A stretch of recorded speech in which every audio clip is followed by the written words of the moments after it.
biggest thing my wife did to help build the trust, that I would have trust for her, living a lifestyle that I could physically see that was different.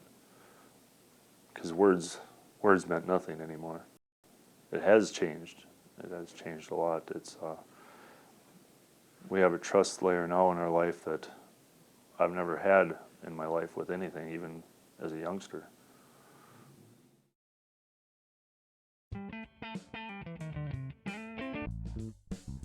This video is totally unreasonable.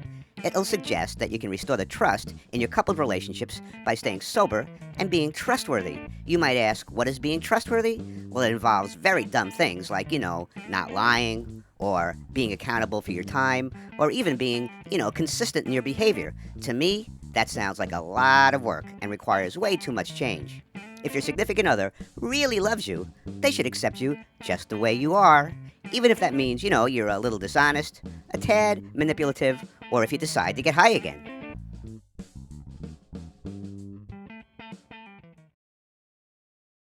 Recovery can, and often will, restore the trust damaged by active addiction. But the restoration of that trust will take time and effort.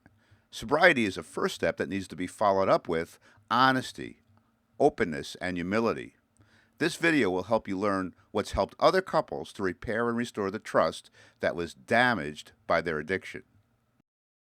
When we started back in a relationship, we were trying to reconnect again, but there was a lot of trust issues. And I have used up, I'm sorry. I had used up even just, I love you, so many times that I actually had to stop saying I'm sorry. I had to stop telling him that I loved him, and I just had to start showing him. One of the things that helped me trust him more is that he would make sure that all of my questions were answered.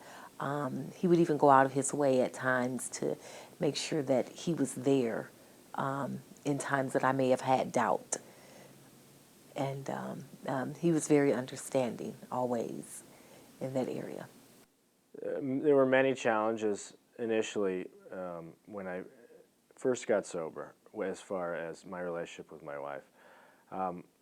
Trust, of course, would be the biggest one. And that was hard for me because if I went down to the store to get gas for the lawnmower, I had to be accountable to her to where I was going.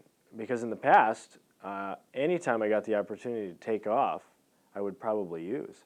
So any second of every day needed to be accounted for, completely. So it became, for a while, I didn't drive. I had her or somebody else drive me everywhere I went. And this was something that we set up to instill trust again. As far as finances go, I didn't write one check. I didn't have any money that wasn't accounted for with receipts or other things. So trust was the biggest issue.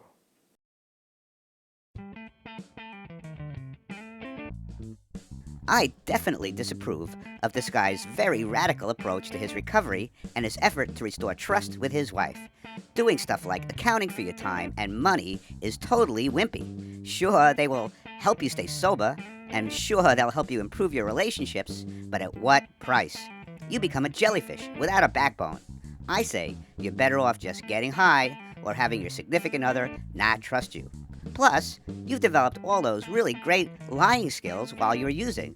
If you don't keep practicing them, they'll disappear. You definitely don't want to let that happen.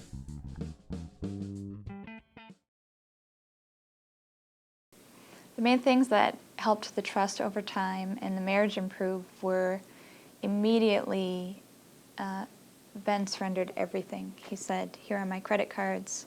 Please take away my my independence. Take away my my control of finances, and until I can clear my head and figure out what's going on with me, I need you to make me accountable for every single part." And that night, the day that I found out, we opened up the phone book and he found AA meeting, and we went to a meeting that night, and he was very determined, and that was probably the biggest thing, is that he was trying. If he if he had an apathetic attitude at all, it would have been very hard to stay. The other part was, the biggest part was that our faith brought us through it all.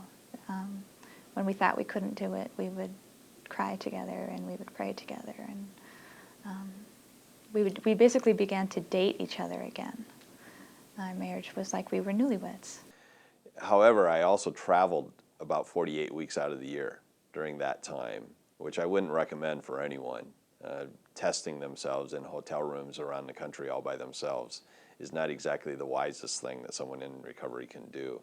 However, I was plugged into AA meetings and other 12-step meetings around the country, so I recognized that I was weak, that I wanted to drink from time to time. I would have to say that my wife was very supportive. We had a system where I would call her on a regular basis, and she knew me well enough and knows me well enough to this day that she would have known in a minute whether I was drinking or not. So, the thing that gave me comfort to trust her is that I was able to bring my paycheck home and give it to her, knowing that everything was taken care of. It wasn't like, you come home and this is off or that's off. I see the kids hungry and anything. That right there showed me that she really was a changed person. Now that you've watched this video, you want to carefully and thoroughly consider how it applies to you. Two of the best ways to do that is to discuss it in group, or if you're not in a group, to at least note down on a worksheet how it applies to you and what you want to do about it.